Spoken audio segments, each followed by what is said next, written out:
Srimati Anupriya Patil, Honorable Minister, to intervene in the debate.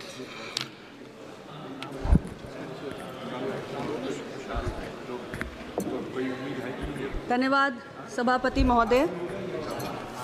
मैं सबसे पहले तो माननीय वित्त मंत्री जी को निरंतर 7वीं बार देश का बजट प्रस्तुत करने के लिए बहुत बधाई देती हूं और विकसित भारत की राह को प्रशस्त करने वाला बजट प्रस्तुत करने के लिए उनका अभिनंदन भी करती हूं। देश ने तीसरी बार लगातार 62 वर्षों के बाद हमारी सरकार को चुना है और इसलिए आम जनमानस की उम्मीदें भी 3 गुना हैं। माननीय वित्त मंत्री जी को मैं बधाई देना चाहती हूं कि इस देश को इस तीसरे कार्यकाल में जनता की उम्मीदों को पूरा करने के लिए 3 गुना तेज गति से काम करने वाला बजट उन्होंने देश को सौंपा है। हालांकि सभापति महोदय, मेरे विपक्ष के मित्रों ने कहा कि ये कुर्सी बचाओ बजट है, ये एनडीए का बजट है, ये भारत का बजट नहीं है। मैं अपने विपक्ष के मित्रों को कहना चाहती हूं कि ये एनडीए का बजट है और ये भारत का बजट है, क्योंकि भारत ने एनडीए को चुना है, आपको नहीं चुना है। और भारत ने एनडीए को तीसरी बार लगातार चुना है और इसलिए चुना है because NDA is of the people, by the people and for the people of Bharat.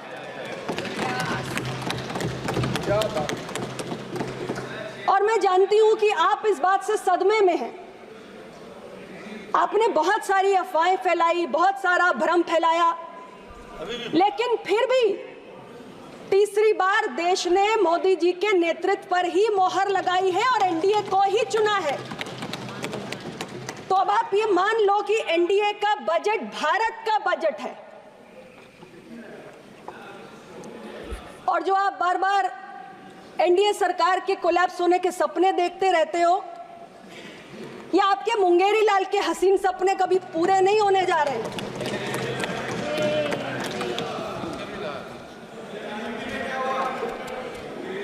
हमारी सरकार पूरे 5 साल चलेगी और 3 गुना तेज गति से अपने तीसरे कार्यकाल में अपने सारे कमिटमेंट पूरा करेगी जो वादे हमने देश से किए हैं। सभापति महोदय, मैंने अभी माननीय एलओपी का भाषण सुना, मुझे लगा बजट भाषण होगा। बजट भाषण में बजट के अलावा सब कुछ था, केवल बजट नहीं था। यानी बजट के हलवा सेरेमनी का चित्र भी था, उसका भी उल्लेख था, कास्ट सेंसस का भी उल्लेख था, सब कुछ था, बस बजट नहीं था। मैं एलओपी को सिर्फ इतना ही कहना चाहती हूं, मेरे विपक्ष के मित्रों को भी, कि देश में तो अभी बजट पे ही बात करूंगी, आप सुन तो लो, बिल्कुल सुनिए, अभी आप धैर्य रखिए, मैं सब बात का जवाब दूंगी। सभापति महोदय, देश में सबसे लंबे समय तक कांग्रेस और यूपीए की सरकार रही है और अगर अपने कार्यकाल में आपने बजट की हलवा सेरेमनी के चित्र की कमियों की चिंता की होती या कास्ट सेंसस की चिंता की होती, तो आज जो आप कह रहे हैं, इस देश के एससी, एसटी, ओबीसी को आपकी चिंता जायज नजर आती। लेकिन आज जब आप सत्ता से बाहर होने पर यह चिंता व्यक्त करते हैं, तो देश का एससी, एसटी, ओबीसी ये समझता है कि आपकी ये चिंता केवल सत्ता में वापस आने की व्याकुलता से अधिक और कुछ भी नहीं। और अब मैं बजट पे आती हूं अध्यक्ष महोदय।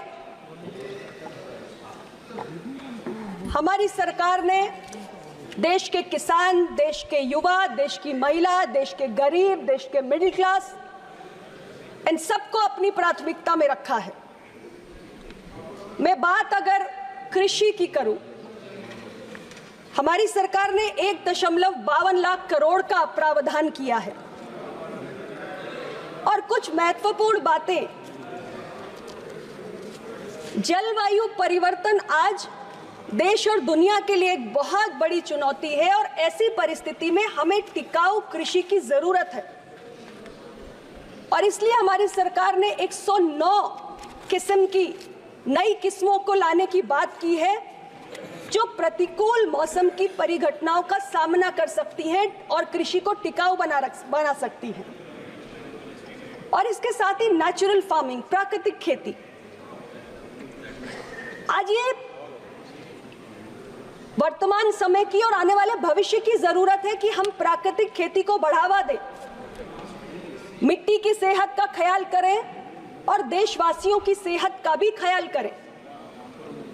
हमारी सरकार ने इस बजट में टिकाऊ कृषि के साथ साथ देश की खाद्य सुरक्षा बढ़ाने पर ध्यान दिया है। मेरे विपक्ष के मित्र जो बैठे हुए हैं, इनमें से कौन असहमत होगा कि आज देश को नेचुरल फार्मिंग की जरूरत नहीं है या देश को ऐसी फसल की किस्मों की जरूरत नहीं है जो मौसम की प्रतिकूल परिस्थितियों में टिकी रहे? क्या आप इस बात से सहमत नहीं है कि आज हमारी दलहन और तिलहन के लिए जो इंपोर्ट डिपेंडेंस है उसको हमें कम करना चाहिए और अपने डोमेस्टिक प्रोडक्शन को बूस्ट करना चाहिए? हमारी सरकार ने ये तमाम प्रयास इस बजट में किए हैं और इसलिए ये किसानों की भलाई का बजट है। और जहां तक विषय एमएसपी का है सभापति महोदय, अनेक नई फसलों को एमएसपी में दायरे में लाने का काम हमारी सरकार ने 10 सालों में किया है। यूपीए सरकार के 10 साल में एमएसपी पर जो आपने खरीद की वो महज 45 करोड़ मीट्रिक टन की फसलों की, जबकि हमारी सरकार ने 10 साल में 70 करोड़ मीट्रिक टन फसल की खरीद एमएसपी पर करने का काम किया है। इसलिए संसद के फ्लोर से देश के किसानों को गुमराह है। बजट पेश होने से पहले इकोनॉमिक सर्वे आया, उसमें 2 महत्वपूर्ण बातें कही गई। पहली ये कि हमारे देश के कॉलेजेस से जो ग्रेजुएट्स निकल रहे हैं हर साल, उसमें 51% से कुछ अधिक ऐसे हैं जो एम्प्लॉयबल नहीं है, नौकरी पाने योग्य नहीं है। इसका एक कारण यह भी हो सकता है कि इंडस्ट्री को, उद्योगों को आज जिस स्किल सेट की आवश्यकता है वो हमारे युवाओं के पास नहीं है। और साथ ही तमाम ग्लोबल अनसर्टेनिटीज के बाद, इकोनॉमिक डिप्रेशन की परिस्थितियों के बाद भी भारत की अर्थव्यवस्था जिस तेज गति से आगे बढ़ रही है उसको देखते हुए, उससे तालमेल बिठाते हुए हमें रोजगार सृजन करने की आवश्यकता है। ये 2 बातें इकोनॉमिक सर्वे में कही गई और हमारी सरकार ने जो बजट पेश किया उसमें इन दोनों बातों का ध्यान रखा। 2 लाख करोड़ का प्रावधान युवाओं की स्किलिंग के लिए, युवाओं के रोजगार के लिए सरकार ने किया। एम्प्लॉयमेंट लिंक्ड इंसेंटिव स्कीम, इसके तहत 3 योजनाएं लाई गई। मैं उसके विस्तार में नहीं जाऊंगी क्योंकि मुझसे पहले बहुत सारे वक्ता उसकी चर्चा कर चुके हैं, लेकिन ये एक कोशिश है कि प्राइवेट सेक्टर को रोजगार के नजरिए से कैसे सरकार मदद करे। और स्किलिंग के लिए सेंट्रल गवर्नमेंट, स्टेट गवर्नमेंट और इसके साथ साथ हमारा प्राइवेट सेक्टर 20 लाख युवाओं को स्किलिंग करने जा रहा है। इसके लिए 1000 से ज्यादा जो हमारे आईटीआईज हैं उन्हें अपग्रेड किया जाएगा ताकि युवाओं को उद्योगों की आवश्यकता के अनुरूप हम स्किल सेट दे सकें। सभापति जी, आज इंडस्ट्री के पास स्किल्ड लेबर की शॉर्टेज है और आईटीआईज के माध्यम से जिन ट्रेड्स में हम स्किलिंग करते हैं, जैसे फिटर है, प्लम्बर है, कारपेंटर है, इलेक्ट्रिशियंस है, इसकी भी आवश्यकता बहुत सारे सेक्टर्स में, बहुत सारी इंडस्ट्रीज को पड़ती है। स्किलिंग के साथ साथ हमारी सरकार ने एक महत्वपूर्ण इंटर्नशिप की योजना का ऐलान किया जिसमें देश की टॉप 500 कंपनी में 1 करोड़ से ज्यादा युवाओं को हम इंटर्नशिप की सुविधा देंगे। ऐसे इसलिए क्योंकि ऐसे बहुत सारे उदाहरण हैं सभापति महोदय कि बहुत सारे सक्सेसफुल बिजनेस लीडर्स अपनी कंपनीज में इंटर्न्स के रूप में शुरुआत करके आगे बढ़े हैं क्योंकि उन्हें जो जरूरी एक्सपोजर या एक्सपीरियंस है वो अपनी कंपनीज में काम करते हुए मिला है। और बहुत सारे सेक्टर्स जैसे मैन्युफैक्चरिंग है, रियल एस्टेट है, infrastructure, construction, automobile, banking, retail, logistics, ऐसे बहुत सारे सेक्टर्स हैं जिसमें आज लेबर डिमांड सप्लाई का मिसमैच है और एक स्किल गैप है, जिसको भरने की एक कवायद है ये इंटर्नशिप योजना।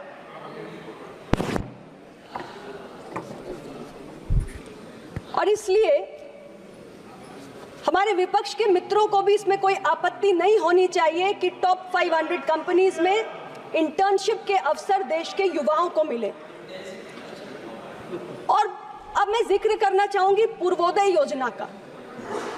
सभापति महोदय, देश का संतुलित विकास एक गंभीर चिंता का विषय आज से नहीं, लंबे समय से है।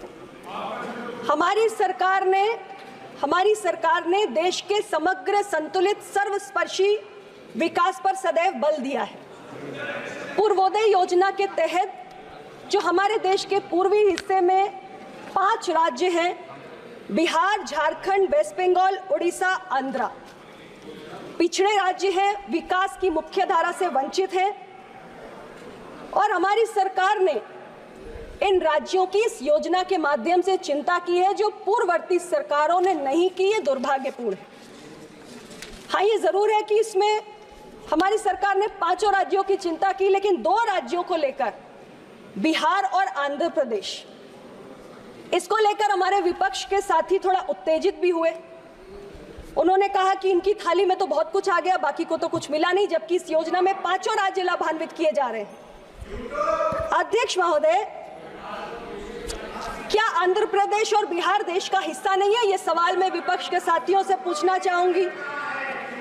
और मैं ये भी कहना चाहती हूं कि आंध्र प्रदेश का विभाजन तो यूपीए की सरकार के दौरान हुआ, और एपी रीऑर्गेनाइजेशन एक्ट में जिस राज्य को जो मदद मिलनी चाहिए वो आपको देना चाहिए था। आपने अपने कर्तव्य का पालन नहीं किया, हम कर रहे हैं। आंध्र प्रदेश ज्यादा विकसित हिस्सा था, वो तेलंगाना के साथ चला गया। आंध्र प्रदेश को अपनी नई राजधानी सेटअप करने के लिए केंद्र की मदद की जरूरत है, केंद्र कर रहा है। जो काम आप अधूरा छोड़ के गए थे वो हमने कर दिया। और बिहार झारखंड से अलग होने के बाद तमाम रिपोर्ट्स बताती हैं कितना पिछड़ गया है। वित्तीय परिस्थितियां बेहतर नहीं है, उसे सुधारने के लिए हम अपने राज्य की मदद कर रहे हैं। आपकी नजरों में बिहार और आंध्र प्रदेश अलग हो सकता है, हमारे लिए नहीं है। और आप तो भारत जोड़ो की बात करते हैं और देश को टुकड़ों टुकड़ों में देखते हैं। हम देश को टुकड़ों टुकड़ों में नहीं देखते। हम हमारे पूर्वी क्षेत्र के 5 राज्यों को इस योजना के तहत लाभान्वित करने जा रहे हैं। अब मैं प्रधानमंत्री जनजातीय उन्नत ग्राम योजना का उल्लेख करना चाहती हूं। अध्यक्ष महोदय, ये ऐसी योजना है जिसके तहत देश के 63,000 गांव में 5 करोड़ जनजातीय समुदाय लाभान्वित होना जा रहा है। और जनजातीय समाज की आबादी हमारे पश्चिम बंगाल में, ओडिशा में, झारखंड में, इन सभी राज्यों में है। तो क्या इस योजना का लाभ इन राज्यों के जनजातीय आबादी को नहीं मिलना चाहिए? ये मैं विपक्ष के मित्रों से पूछना चाहती हूं। हमारे सरकार का बजट पूरे देश के हित में है, चाहे युवा हो, जनजाति हो, किसान हो, महिला हो या गरीब हो। महिलाओं के लिए 3 लाख करोड़ का प्रावधान किया गया है, क्योंकि देश की इकोनॉमी आज 5वें नंबर पे है और हम इसे 3रे नंबर की इकोनॉमी बनाने के लिए संकल्पित हैं। और ये तब तक नहीं हो सकता जब तक हमारे देश के श्रम बल में, हमारे देश की वर्कफोर्स में देश की आधी आबादी की प्रतिभागिता ना हो। 3 लाख करोड़ का हमने प्रावधान महिलाओं की भागीदारी बढ़ाने के लिए किया है।